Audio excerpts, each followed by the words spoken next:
পঞ্চায়েত ভবনে এসআইআর শুনানি চায় না নির্বাচন কমিশন। ডেরেক এবং দোলা সেনের মামলায় পাল্টা হলফনামায় সুপ্রিম কোর্টে আপত্তির কথা জাতীয় নির্বাচন কমিশনে। জ্যোতির্ময় রয়েছেন আমাদের প্রতিনিধি। জ্যোতির্ময়, বিস্তারিত জানান। দেখো, যখন মমতা বন্দ্যোপাধ্যায় নিজে একটি পিটিশন ফাইল করেছেন এবং তিনি যখন সুপ্রিম কোর্টে দাঁড়িয়ে নিজে সওয়াল করছেন, সেই সময় রাজ্যের আইন শৃঙ্খলা পরিস্থিতি নিয়ে জাতীয় নির্বাচন কমিশনের সুপ্রিম কোর্টে প্রশ্ন তোলা যথেষ্ট তাৎপর্যপূর্ণ বিষয়। 19 জানুয়ারি সুপ্রিম কোর্ট নির্দেশ দিয়েছিল যে রাজ্যের সমস্ত পঞ্চায়েত ভবনে, ব্লক অফিসে সেই জায়গাতেও লজিক্যাল ডিসক্রিপেন্সির কারণে যাদের নাম বাদ গিয়েছে তাদের শুনানি করতে হবে, এবং সেই মোতাবেক নোটিফিকেশন জারি করেছিল জাতীয় নির্বাচন কমিশন। কিন্তু তারপর থেকে, অর্থাৎ 22 তারিখ থেকে রাজ্যের একাধিক জায়গা যেমন ইটাহার, ফারাক্কা, চাকুলিয়া, বিভিন্ন জায়গাতে পঞ্চায়েত কেন্দ্রের উপরে হামলা হয়েছে। বিএলও, মাইক্রো অবজারভার এবং কমিশনের আধিকারিকরা তারা তাদের প্রাণনাশের ভয় পাচ্ছেন। স্বাভাবিকভাবেই সেই আতঙ্কের জায়গা থেকেই জাতীয় নির্বাচন কমিশন তারা একাধিক এফআইআর ফাইল করেছে, বিএলওরা নিজে এফআইআর ফাইল করেছে, এবং তার প্রেক্ষিতে জাতীয় নির্বাচন কমিশনের সুপ্রিম কোর্টে আবেদন যে 19 তারিখের যে অর্ডার গত মাসের, সেই অর্ডার চেঞ্জ করা হোক এবং পঞ্চায়েত ভবনে অবিলম্বে রাজ্যের আইন শৃঙ্খলার পরিস্থিতির কথা মাথায় রেখে শুনানি বন্ধ করা হোক। একেবারে জ্যোতির্ময়, ধন্যবাদ তোমাকে। এই মুহূর্তে বিজেপি নেতা জগন্নাথ চট্টোপাধ্যায় রয়েছেন, আপনাকে স্বাগত টিভি9 বাংলায়। দেখুন, ডেরেক ওব্রায়েন এবং দোলা সেনের একটি মামলা, সেই মামলায় হলফনামা সুপ্রিম কোর্টে। সেই হলফনামায় কি বলা হচ্ছে? বলা হচ্ছে পঞ্চায়েত ভবনে এসআইআর শুনানি চায় না নির্বাচন কমিশন। সেটাই খুব স্বাভাবিক আছে, কারণ পশ্চিমবঙ্গের পঞ্চায়েত ভবনগুলি হচ্ছে তৃণমূলের নিজস্ব দপ্তর, আপন দপ্তর, বড়ই কাছের। আর তৃণমূলের হাত দিয়ে যদি ভারতবর্ষের এসআইআর প্রক্রিয়া সম্পন্ন হয়, তাহলে যা পরিস্থিতি তৈরি হয় তা হবে। ব্লক অফিসেই আপনারা দেখছেন যেভাবে বাদুড়িয়ার চিত্র আপনারা দেখিয়েছেন, সন্দেশখালী দেখিয়েছেন, চাকুলিয়া দেখিয়েছেন, ফারাক্কা দেখিয়েছেন। এরপর যদি পঞ্চায়েত অফিসে শুনানি হওয়া শুরু হয়, তাহলে আর এসআইআর বলে কিছু থাকবে না, ওগুলো উদরপিণ্ডি বুদর ঘাড়ে হয়ে যাবে। সেই জন্য যথাযথ বলেছেন, এবং আমার ধারণা এই বেঞ্চে দুজন বাঙালি জজ সাহেব আছেন, সেই মহামান্য দুই বিচারপতি জয়মাল্য বাগচি এবং বিচারপতি দীপঙ্কর দত্ত, তারা বিলক্ষণ জানেন পশ্চিমবঙ্গের পঞ্চায়েত ব্যবস্থা এবং পঞ্চায়েত অফিস।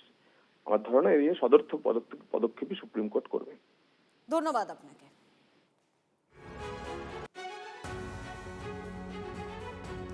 পঞ্চায়েত ভবনে এসআইআর শুনানি চায় না নির্বাচন কমিশন। ডেরেক এবং দোলা সেনের মামলায় পাল্টা হলফনামায় সুপ্রিম কোর্টে আপত্তির কথা জানিয়েছে জাতীয় নির্বাচন কমিশন।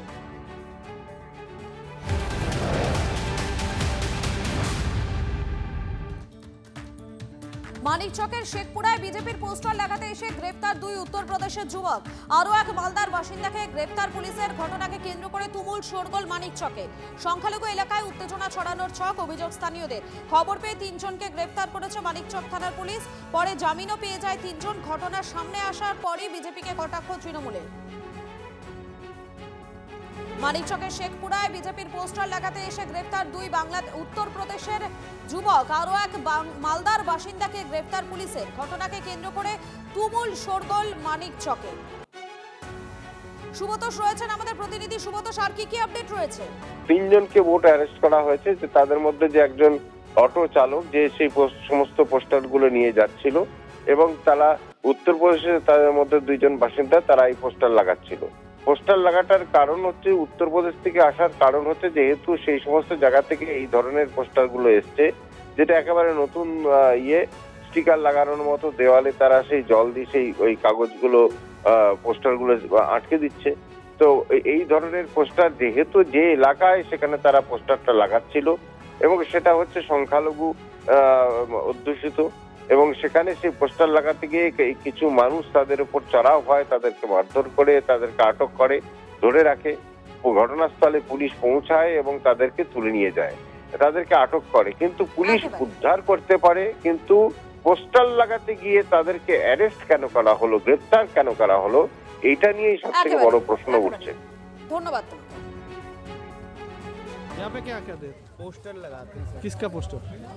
सरकार का, बीजेपी का? हाँ, वो भी ठेकेदार ने यहाँ आके बताया उसका, लेकिन हम प्राइवेट लगाते हैं, जैसे सर्फ एक्सेल, रिन वगैरह, इसका लगाते हैं सर। किसने बोला था आपको लगाने के लिए? ठेकेदार ने भेजा जो कि पोस्टर लगाने हम चले जाए, हम तो सब मजदूरी करते हैं, तो हमने कहाँ का ठेकेदार था?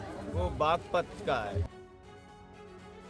3টে লোক রয়েছে, দুটো এদিক সেদিক ঘুরে ফিরে তাকাচ্ছে, আর একটা পোস্টার টাঙাচ্ছে। তো জিজ্ঞাসাবাদ করতে লাগি, তাদের মুখ থেকেই জানতে পারি যে দুটা ইউপি থেকে এসেছে এবং একটা এখানকার যেটা অটোওয়ালা সেটা মালদার। যেহেতু দুটো ইউপির, তারপরে ওকে এখানে আটকিয়ে রেখে আমরা সুষ্ঠু হিসাবে ওকে আমাদের যেটা প্রশাসনের হাতে তুলে দিয়েছি।